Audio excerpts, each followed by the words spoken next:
You are listening to Rabbi Aryeh Wolbe of Torch in Houston, Texas. This is the Living Jewishly podcast.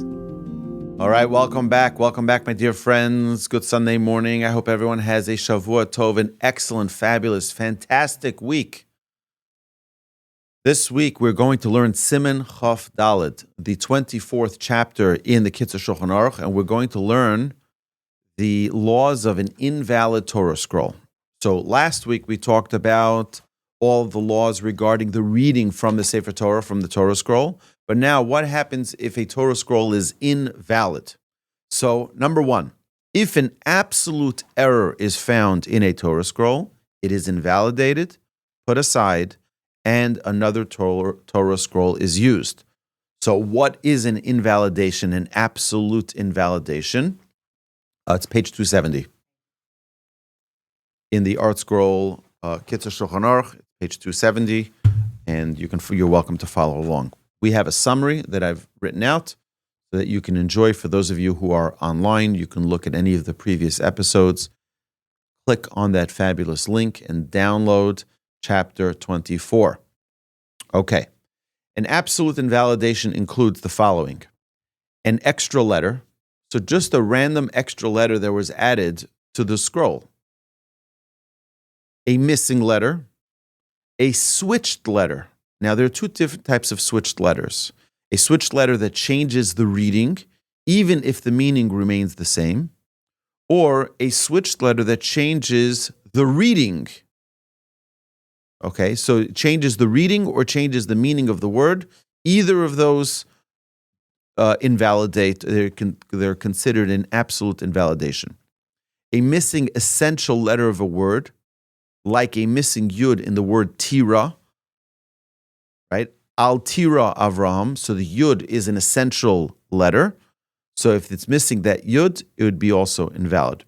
A letter was split in two, or two letters so close together that they look like one letter. So if one word was split into two,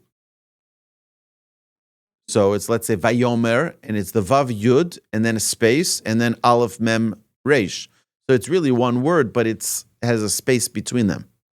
Or if there are two letters that are so close together, it looks like one letter, right? And it looks like one letter to a child. What does that mean, it looks like one letter to a child? We will see shortly in which situations we call a child to look at the Torah and discern what letter is this. Because we know the context, so we know what letter it should be. But the child will just see the letter for what it is and be able to identify it, or not be able to identify it, and then it would be rendered an invalid Torah scroll. An extra word is found, or a word is doubled. So there's just a random word that's added in, or if it's a word that's written twice. A closed portion was open, or an open portion was closed. And we know what that means. Every portion has a certain amount of letters before the next portion begins. Some portions have a new line. Some portions have no break at all. It's just like an extra letter space, and it continues, like between the portion of Miketz, Vayigash, and Vayichi. Between those two portions, there's no separation. Just a word that moves on like another word. But where it's supposed to be open, it's closed, or where it's supposed to be closed, it's open. That's also invalidating. Additionally, is a space was added where it wasn't warranted. Okay, so now we know between each of the four of the five books of the Torah. So we have between Genesis and Exodus, between Exodus and Leviticus, between Leviticus and Numbers, and between Numbers and Deuteronomy, there's always four lines separating between them.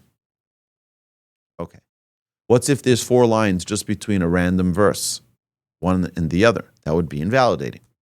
So if the mistake or of the switched letters does not change the reading or meaning, a replacement Torah is not needed, since such mistakes are not guaranteed to be corrected in the replacement Torah.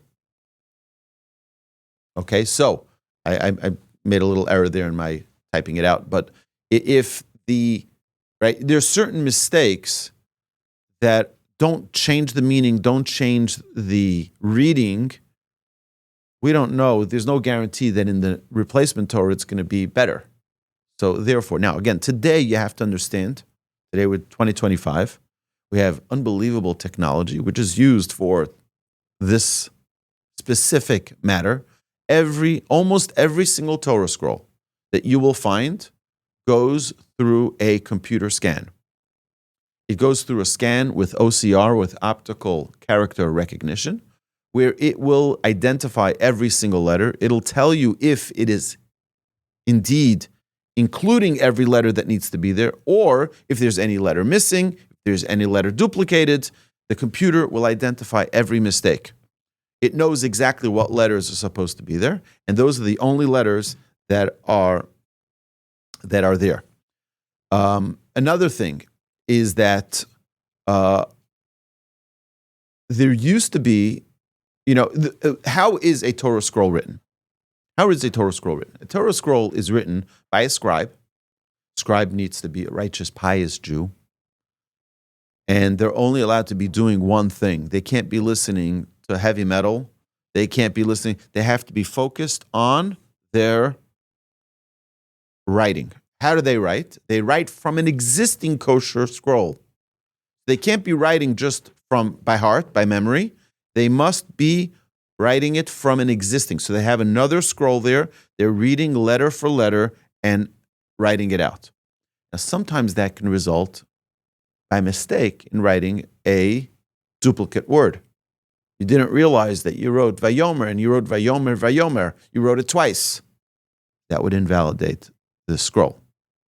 Right now, sometimes you don't realize it till you're reading the Torah portion in synagogue after the Torah scroll was already dedicated. The Torah scroll is already in use, and suddenly you realize there's an extra letter. So these are things that are important to be evaluated in advance to ensure that such mistakes are not present. Now, two letters that look attached, and it seems the attachment came about after the scroll was written. It is kosher provided that the letters have not changed form. So, for example, I'll give two examples here that the halacha brings.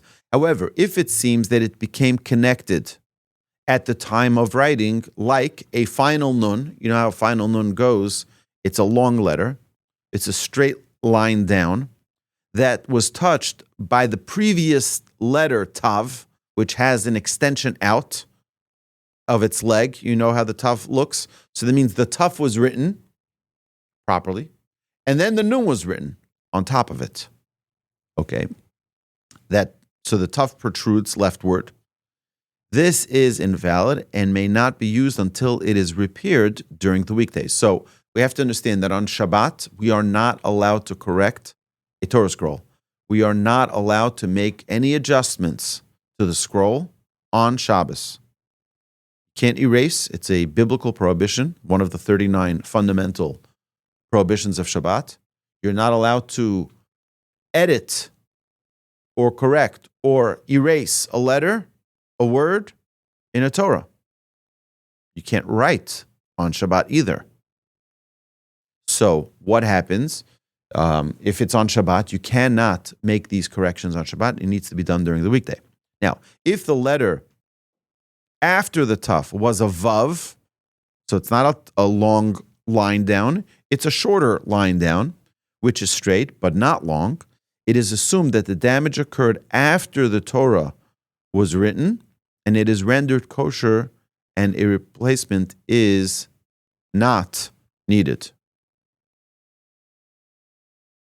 Okay, so let me explain what that means. So how can that happen later? So you have to understand how ink works on parchment. The way a Torah scroll is written is you need to have hide from a kosher animal. It's a thick parchment. On it, you write with an ink and quill. That ink does not, like the ink that we use and the paper that we use, the paper absorbs the ink. But on a parchment, the parchment does not absorb the ink. The ink sits on top of the parchment. It dries onto the parchment. Therefore, for example, our sages teach us that one should never leave tefillin or a Torah in a place that's extremely hot or extremely cold. And the cold does more damage to the ink on parchment than the heat does. The heat can make it run. It can make the ink run. But the cold can pop off the letter. It can flake right off of the parchment. It gets cold, the ink, and pops right off. Therefore, it is very, very important that if someone has tefillin, they should never keep it in their car. Not when it's hot, not when it's cold. Because the cold weather can have the letter pop off the parchment. It's very dangerous halachically. It's very spiritually dangerous for this object, for this tefillin or Torah. Okay, so now, how can the mistake happen after the fact, after it was written? It can happen because, let's say, the Torah scroll was left in a car by mistake. And now it gets really hot. It's Houston weather. It's 130 degrees in the car. And now the letter could run a little bit from the ink and it attaches to another letter. That's something which is concerning. Now, if the mistake happened after the fact, then it is rendered kosher and a replacement is not needed. A letter that lost its form from writing or from use is invalid. So if it does not have its form anymore, either it wasn't written properly or it was used so much that it lost its form, it became rounded, it doesn't have its proper form, it is invalid. For example, if you have the difference between the letter Dalid and the letter Resh, right? So they're identical letters, but the Dalid has a little indentation sticking out on the top right of it. So what's if it got rounded? It got worn out. It's been used for 100 years, right? And Torah scrolls are used for decades. A good Torah scroll could be used for decades. And we'll see soon, I'll share with you an example of a Torah scroll that just got worn out and is not valid anymore. There's something also very interesting. I've had many, many people bring me tefillin to get checked. We have a local scribe in town, and I brought him dozens of tefillin. I brought him Torah scrolls. I brought him many different things that were being evaluated for whether or not they're kosher. So one individual brought me a pair of tefillin, and he says, "These are tefillin from my grandfather." Okay, I got it checked out. It was not kosher. And this grandchild was unwilling to accept the fact that his grandfather's tefillin were not kosher because he thought that they were never kosher. That's not true. Tefillin don't last forever. It's ink that is sitting dried on parchment, and after 20, 30, 50, 100 years, it can flake off or it can evaporate almost. And then you have just an impression on the scroll, which looks almost reddish. It's not black anymore. I had a Torah scroll that was brought to me from a pre-Holocaust Torah scroll from Europe, and I brought it to the sofer, and he said, "Look, it definitely was once a kosher scroll, but after so many years of travel, of use, it's no longer kosher." He says, "You can fill in all the letters and make it kosher, but it's cheaper to write a brand new scroll than to repair the old one because it's just going to be so difficult to trace every letter and to ensure that every letter is properly written after the fact." So these are things that are things to take into consideration with a Torah scroll and with tefillin. When a pair of tefillin is not kosher, it does not mean that the tefillin were never kosher. It means that at this moment, it's not rendered as kosher. Okay. If the parchment was punctured in or around the area of a letter, so for example, let's say there's a hey, letter hey, which has a space in the middle. In the middle of that hey, there was a puncture of the parchment. Now, an older scroll may not have had such high quality parchment, hide, like we do today. Today, they're well processed, right? That means they're hides that are taken. They're probably put through machines to flatten them, to make sure that they're of perfect condition to be used for a Torah scroll or for a tefillin or for a mezuzah or for any other use like a Megillah. The Megillah is written on a parchment.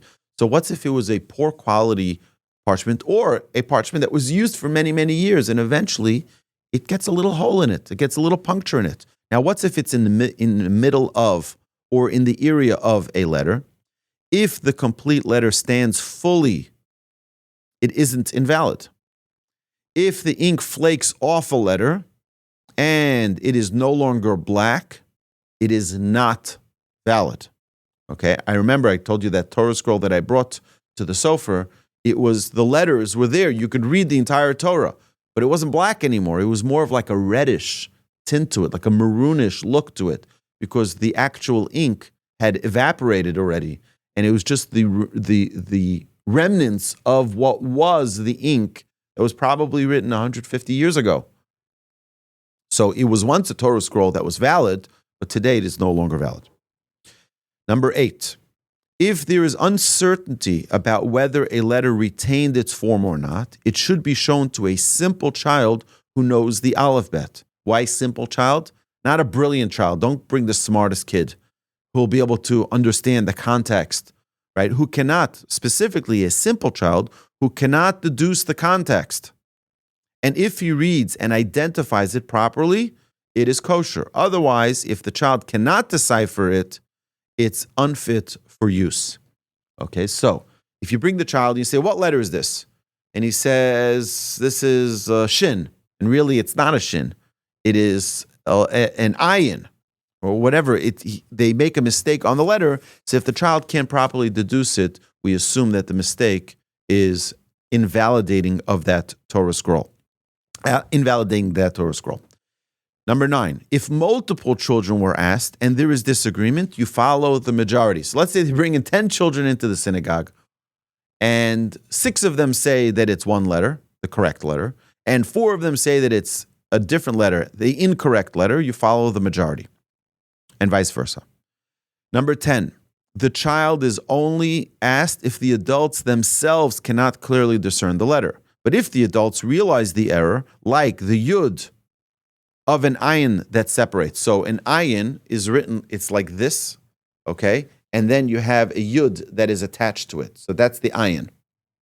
Okay, for those of you online, that might be reversed. Okay, so if you have that, what happens if this yud that's attached becomes detached? Okay, so now it's 2 separate letters. So if the adults are able to see that mistake, then you don't need to call a child. Even if the child will say, yeah, that's an ayin, we see that they're not connected, it still is invalid. Okay, you don't bring a child for every situation. It's only if we don't know whether or not it's valid or invalid, or whether it is identifying of the correct letter. So, continuing number 10, the child is only asked if the adults cannot clearly discern the letter. But if the adults realize the error, like the yud of an ayin that separates, even if the child correctly reads the letter, it is still invalid. Number 11, when showing the letter in question to the child, the preceding letters are covered, but not the following letters. The reason the preceding letters are covered, because the child could then just say, oh, he reads the whole word and he knows it. It makes sense, even if he doesn't know what letter it is, but he knows that the Vayomer is written like that, so this mem, which looks like a tes or looks like a different letter, he'll be able to deduce it from the context. So therefore, the previous letters are covered, but not the following letters. Number 12, if the parchment has a puncture by a letter, and we are unsure that the letter is the correct one, we cover around the letter and ask the child to disclose what he sees that letter alone. Now, sometimes the parchment may be punctured, but it is held together by the ink. The ink is sort of like the glue that's holding it together. The same is with a letter that had flaked ink, where the impression remained, you cover the surrounding letters and you ask the child. Number 13. When an invalidation is found between aliyahs, so let's say that invalidation is found, you're calling up the third person on a Rosh Chodesh, on a Tuesday Rosh Chodesh, or on Monday and Thursday, not on Shabbos. Okay? Even if it's on Shabbos. Even if it's on Shabbos. It doesn't make a difference. It's between aliyahs. When the new scroll is brought out, you resume where you left off. So you were beginning of the third aliyah, you continue the third aliyah. And you make sure to call up the appropriate number of olim. So if you had Shabbos, where you call up 7 people minimum to the Torah, so you're already called up 3, you call up another 4. You resume where you left off and make sure to call up the appropriate number of olim, including those who were ole already to the invalid Torah. So on Shabbos, however, if you can call up 7 to the new scroll, it is preferred. So if you can call up the full circuit of 7 again, then you don't call up the people who were called up. I don't think you call them up again to the Torah. But if you can call up another 7, then you call up another 7. Number 14. If the invalidation was found mid-aliyah, so you're in the middle of reading, and now you found it, there are various opinions and rulings, and each locale should follow their custom. If no custom is known, the following should be observed, should be followed. Once the error is found, you stop reading immediately, replace the scroll with a different one, with a kosher one, and resume reading exactly where you left off, or from the beginning of the verse if it was found mid-verse. And ensure to read at least 3 verses in the new scroll. So imagine in the last verse that you were reading, you found the mistake. You go back to and read 3, a total of 3. The Ola then recites the final blessing, but does not recite the first blessing again. All right, number 15. If no replacement scroll is available, then you continue reading, but no blessings are recited. Okay, there's no more scrolls. You're living in a neighborhood, in a community where there's no backup scroll. There's only one. What are you going to do now? You continue reading. You have to read the Torah. We mentioned last week that if you don't have a Torah scroll, you read it from a chumash, right? So this is no different than reading from a chumash, but nobody recites any blessings for the Torah. There are opinions that if a mistake was found in one chumash, like Bereshis, it would be permitted to read from a different chumash, like Exodus, from Shmos, in the same scroll. This opinion may be followed in a place where no second scroll is available. So imagine you found a mistake in the end of Genesis. You're allowed to read from that same Torah scroll for the book of Exodus. Okay, but this should only be used where there's no other Torah scroll available to be used. Number 17. For Shabbos Mincha Torah reading, the invalid scroll need not be brought out. You only have one Torah scroll. You don't need to bring it out, since this custom of reading by Mincha on Shabbos was only established for those who don't attend synagogue on Mondays and Thursdays and won't have the ability to read from the Torah during the weekdays of Monday and Thursday. But here, since they are there is no need to bring out that Torah scroll if it is invalid. Okay. Number 18. If the parchment is partially torn, if the majority of the seam, so the parchment is torn by the seam. So if the majority of the seam still holds, you may continue reading from it. If not, another Torah should be used. If none are available, if 5 stitches still remain intact, or if the tear is from another chumash, like from the Genesis part and you're reading in the Exodus part, then even if only 2 stitches remain, it may be used. Okay, now here is a very important piece of the final parts of this Siman. Okay, the final parts is, what do you do if there is fat or wax covering the letters of the Torah? Now, why would there be wax or fat? Well, remember, electricity wasn't common 200 years ago or 100 years ago. So how would people learn from a Torah? They would use a candle at night and they would read from the Torah. But what happens from candles? There's wax or fat, and that would drip on the Torah. So now it's not necessarily rendered invalid. Let's see. If wax or fat was found on a letter during the weekdays, it should be removed immediately. If it is on Shabbos, if the wax was in an area that is not being read, it does not invalidate the entire scroll and may be used. So if it's not in our portion, but we see that in the portion right before there's wax there, it does not invalidate the Torah scroll. If the letters, if it was on an area to be read, if the letters are visible through the wax, it may be used. Because we remember, previously we mentioned that you cannot read from the Torah scroll by heart, ever. You're not allowed to read from memory. You're not allowed to read by heart with your eyes closed. Someone who's blind cannot read from the Torah. And someone who has a great memory and doesn't know how to read shouldn't either read from the Torah scroll. You must read the words from the Torah. So if it's visible through the wax or the fat, then you can continue reading from it and it's not considered invalid. It may be used.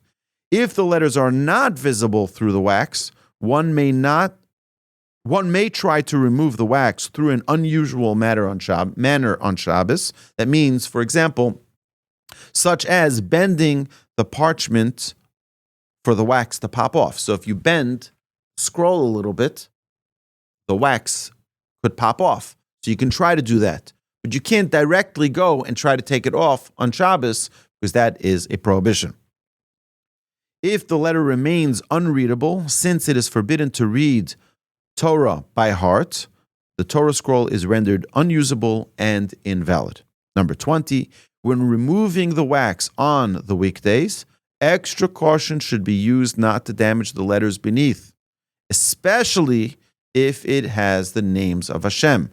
So if it has the name of Hashem and now you scratch it off and you erase the name of Hashem, that's a biblical prohibition. You're not allowed to erase the name of Hashem. So what do? How do you remove the wax during the weekday? What they do is they would warm up the parchment a little bit, and then it'll melt the wax easier than it'll melt the ink. Again, you got to be careful because the ink is also very sensitive to heat. So you got to be careful that it just be very, very cautious to warm up the wax, and then you can scrape it off or rub it off gently and without invalidating the Torah scroll. My dear friends, this concludes Siman 24, the laws of an invalid Torah scroll. And my dear friends, I look forward to our next session, Ask Away. You've been listening to Rabbi Aryeh Wolbe on a podcast produced by Torch, the Torah Outreach Resource Center of Houston. Please help sponsor an episode so we can continue to produce more quality Jewish content for our listeners around the globe. Please visit torchweb.org to donate and partner with us on this incredible endeavor.